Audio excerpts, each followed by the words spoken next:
They laughed at the quiet man with the old rifle, called him a museum piece, mocked his uniform. What they didn't know, he was Reid Marlow, ex-SAS sniper, ghost of forgotten battlefields, and the kind of soldier who never missed when it mattered. One shot was all it took to silence the bravado, shatter assumptions, and remind everyone at that Yorkshire range why the most dangerous man in the room is usually the one who says the least. A simple click on that subscribe button might seem small, but to me, it means the world. If this content made you smile, feel inspired, or just brought you a little joy, hit that sub button and stay with me for more good vibes ahead. The laughter started before the man even took his seat at the firing lane. "Show us what they teach you at the Palace, tin soldier." Nathan Slade's voice rang out smug and loud enough to turn heads across the Horsesby range. His audience, a handful of weekend shooters, chuckled obligingly, eager to ride the wave of bravado. But what none of them realized was that the quiet man they were mocking wasn't some ceremonial guard fresh out of parade drills. He was Reid Marlow, former 22 SAS, a ghost in the record books, a man with more confirmed kills than most squads combined. Yet he didn't look the part. Mid-40s average height, compact build. He wore plain jeans, a black windbreaker, and boots that looked like they'd outlasted a dozen campaigns. No patches, no flashy accessories, just quiet competence wrapped in total anonymity.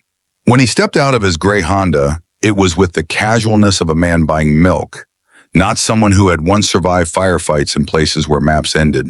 The Horsesby Range was nestled deep in the rolling hills of Yorkshire, surrounded by the smell of early spring chalk dust, diesel fumes, dew-wet grass, and sharp morning air.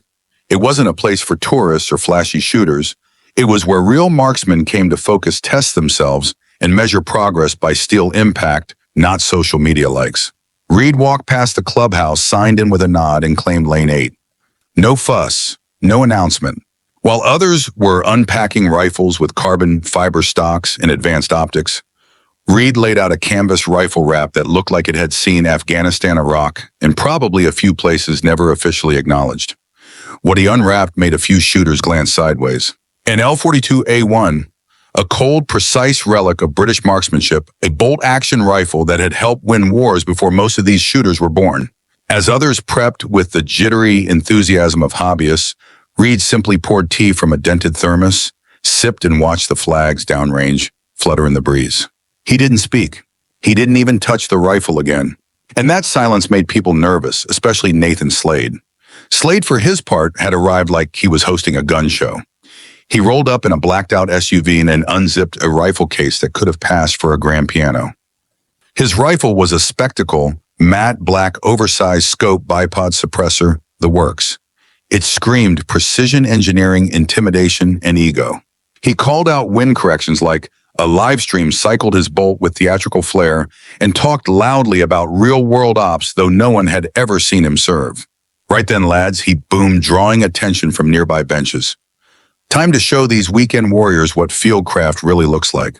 His audience, mostly young men in tactical jackets, gravitated toward him, drawn by confidence and expensive hardware. That's when Slade spotted Reid. Boy, he called out loud enough to silence 2 benches. Did someone bring their grandfather's war trophy? The laughter came quicker this time. Slade fed off it like petrol. Reid didn't flinch, just sipped his tea, watching the wind move through the flags like a farmer reading the weather. "You reckon they let you shoot that thing?" Slade continued. "Or is it just for display in the Queen's drawing room?" Still nothing. And that nothing made Slade angrier. The performance continued. 3 clean hits at 400 meters. Sharp pings on steel. He narrated every action, every correction, every shot, like he was starring in a documentary. "I mean, fair play to the ceremonial lads," he joked. "Takes skill to stand still for hours. But this," he patted his rifle lovingly, "this is soldiering." More laughter, more nods. And Reid, he hadn't moved. But the older man in the wax jacket had.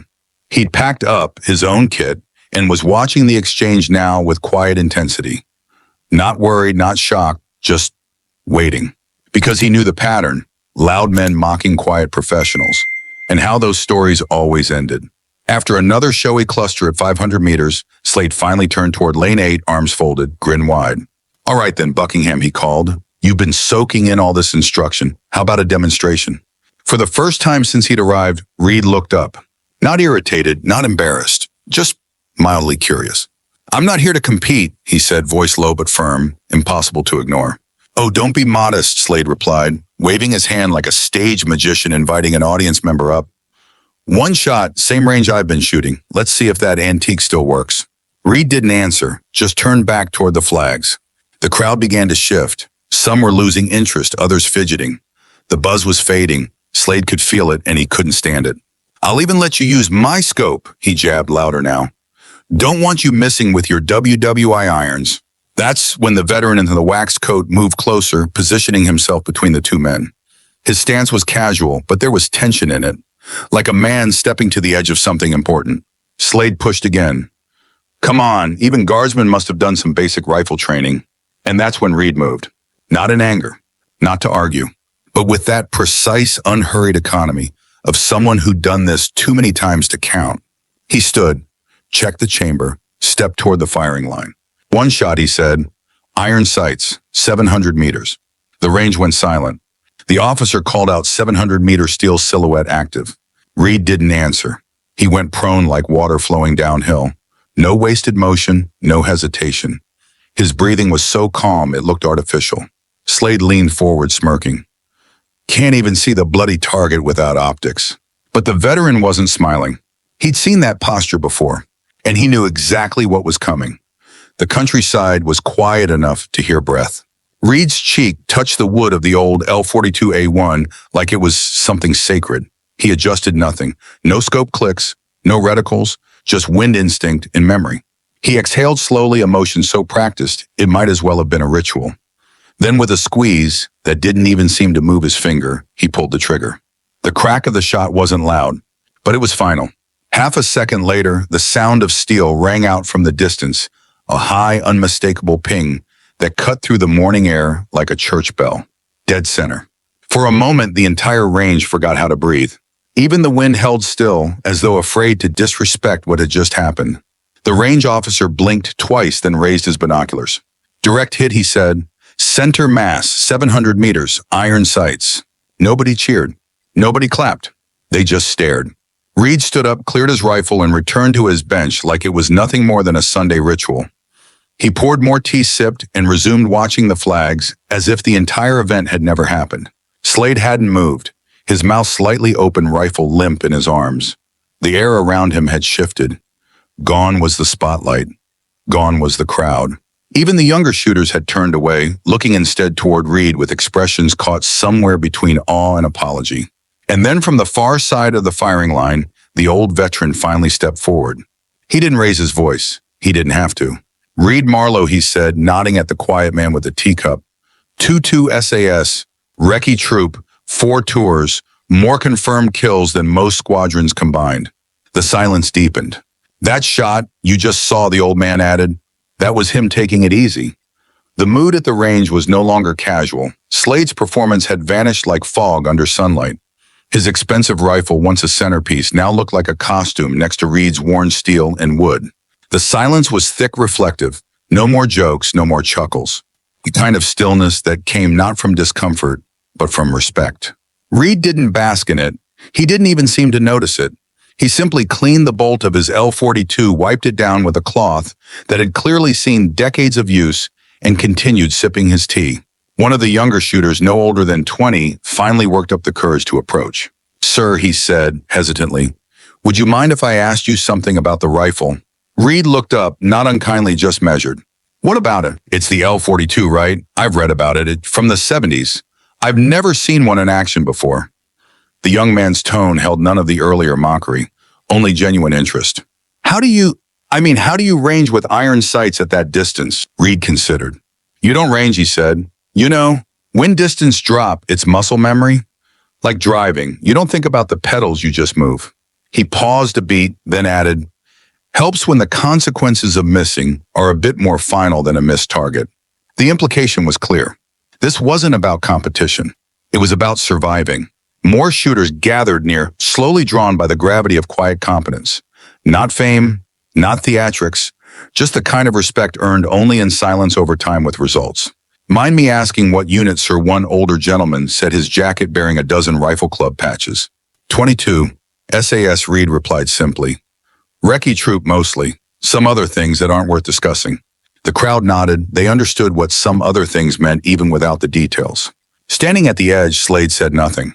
For once, he had no story to tell.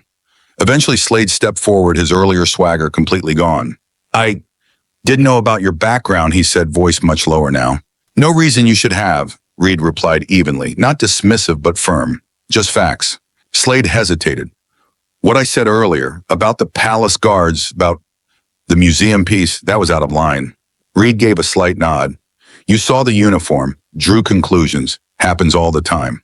He wasn't angry, but he wasn't offering absolution either. He didn't need to. He'd already spoken the only way that mattered. So you're really with the guards now? Slade asked. After all that, Reid's answer was calm. Royal Guards a posting, not a demotion.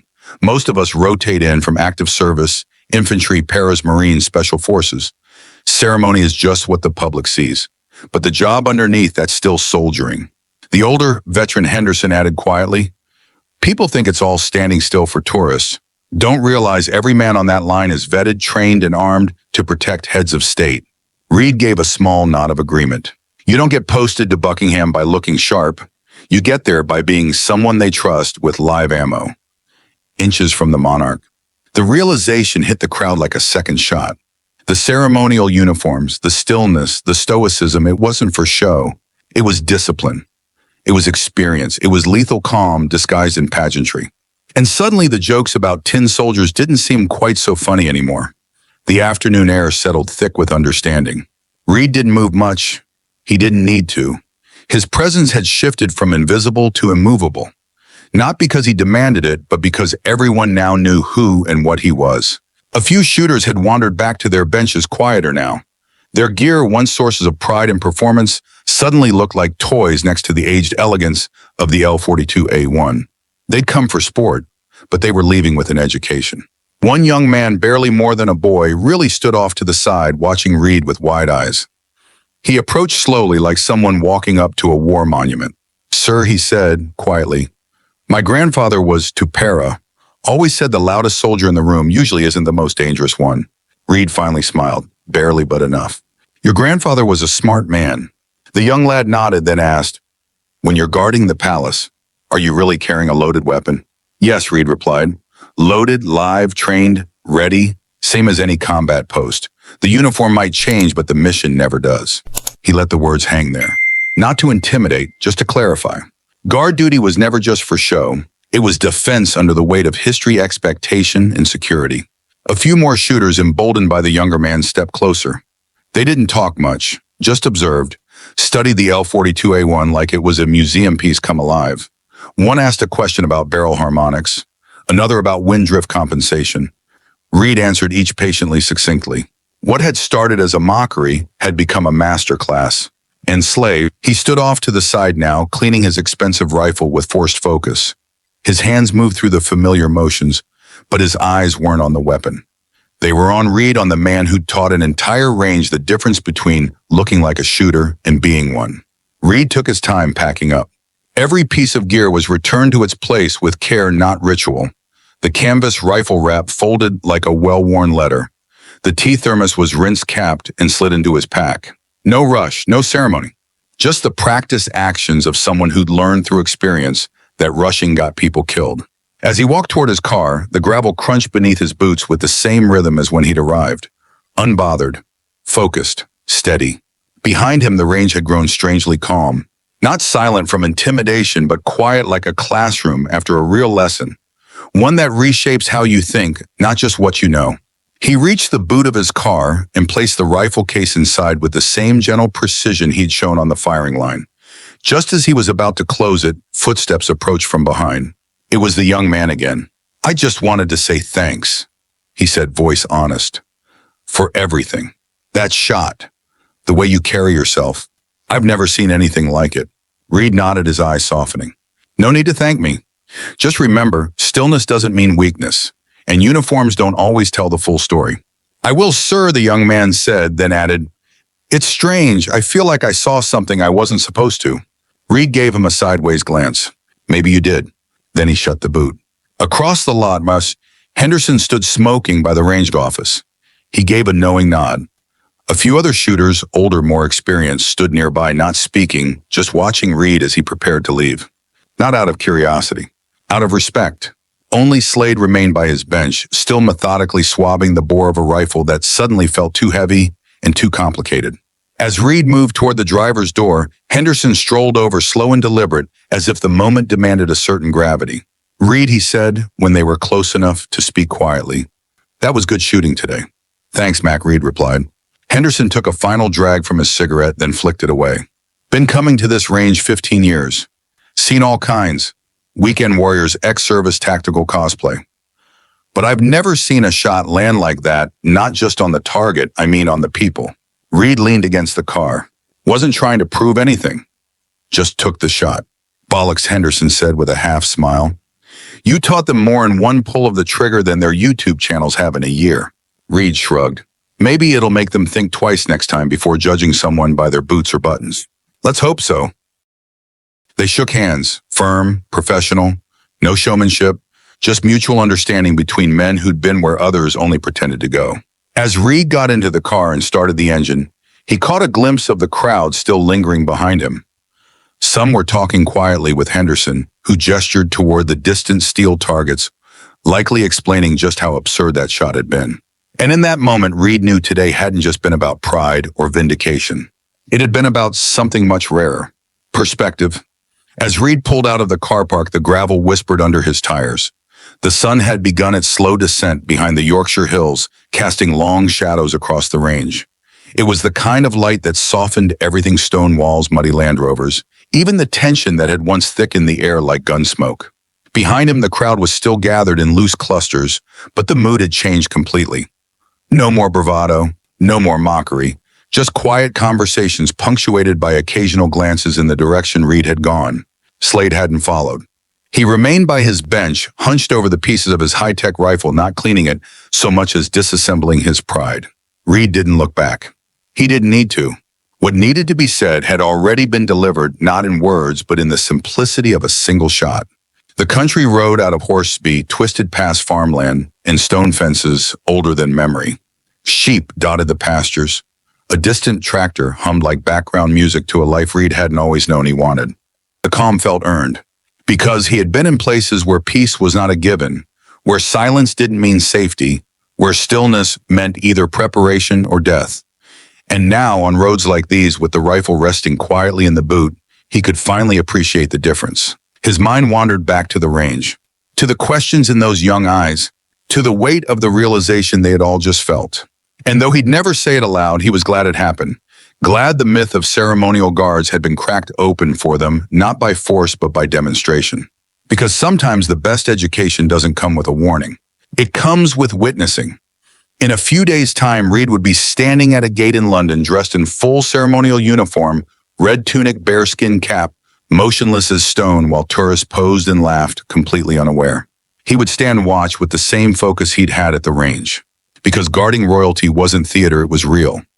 Loaded rifle, live rounds, constant vigilance. The only difference was that in London he'd be wearing the trappings of tradition designed to inspire awe and heritage, not fear. But underneath that uniform, the same man remained. The one who knew wind drift without thinking, who didn't flinch at mockery, and who could hit a man-sized steel silhouette from 750 meters with a coal barrel and iron sights. And that was the point most people missed. Ceremony didn't erase capability. It disguised it. Reid understood the value of perception, the way uniforms' accents or even silence could invite assumptions. That was what Slade had done assumed, like many before him, like many after. But maybe not those lads at the range. Not anymore. They'd go home changed. They might not say it, but it would linger. In the way they handled their rifles, in how they treated the next quiet shooter, in how they thought about the line between soldier and symbol. One moment, one shot. Sometimes that's all it takes to redraw the lines people don't even realize they've drawn. Henderson was still holding court back at the range. Not because he wanted attention, but because people were asking. He pointed toward the distant steel plate Reid had struck. 750, he said. Not 7. He paced his own distance. Didn't even correct the record. Someone asked, but the target was marked at 7. Aye, but trust me, that wasn't 7. Reid knew. And he didn't say it to boast, he said it to clarify. They stood quietly for a moment. You realize what that means, Henderson continued. Iron sights, cold barrel, unmarked wind, one shot. That's the kind of thing people train years to maybe pull off in perfect conditions. Someone whispered Jesus.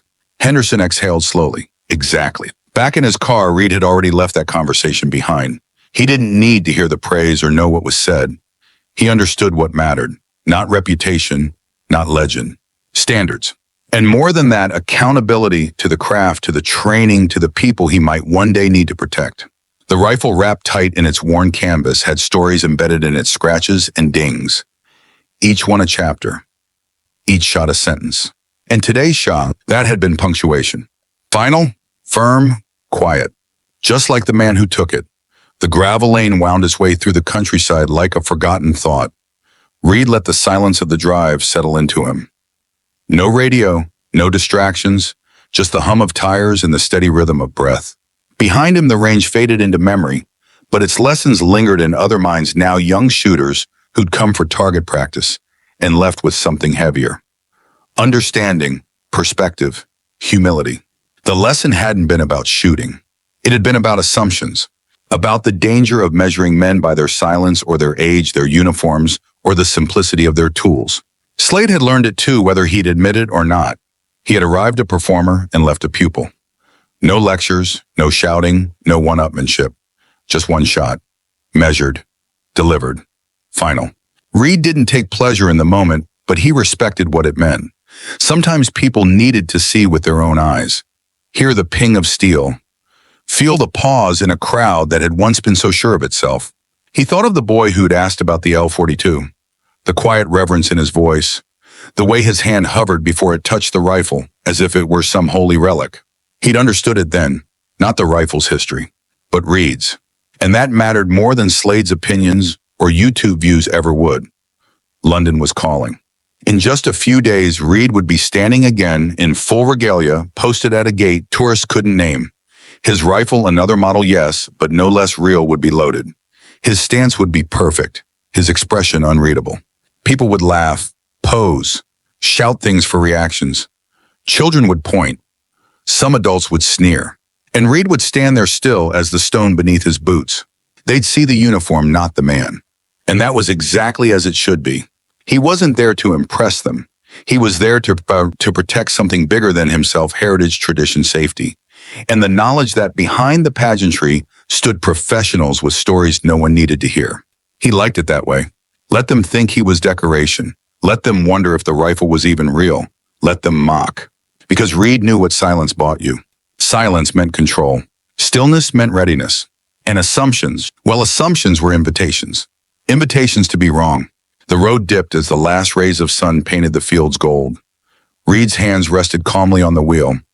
The day behind him was already filed away, one more experience to be folded into a quiet life, lived at the edge of recognition.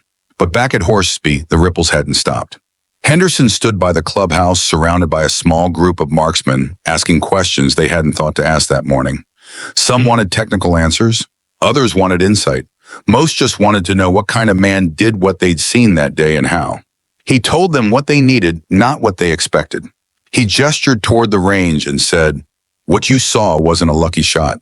That was the result of years. Of bad weather, long nights, no sleep, no second chances. You can't buy that. You earn it." They listened. And maybe, just maybe, they'd carry that truth forward. Reid pulled into his neighborhood in the outskirts of London as the last light slipped behind the rooftops. He parked, cut the engine, sat for a moment. The car was quiet. The city buzzed in the distance like memory. In a few days, he'd go back to standing perfectly still while thousands passed by with cameras and jokes. And not one of them would ever know. Not one would suspect that the quiet man in the ceremonial uniform could have changed their world from 700 meters away with a rifle older than most of them. And that, Reid thought, as he slung the canvas case over his shoulder and stepped into the fading light, was exactly the way it should be. Thank you so much for watching till the end. Your support truly means the world to me. If this video brought you value or resonated with you in any way, feel free to leave a little comment or hit subscribe so we can keep sharing more moments together. See you in the next one.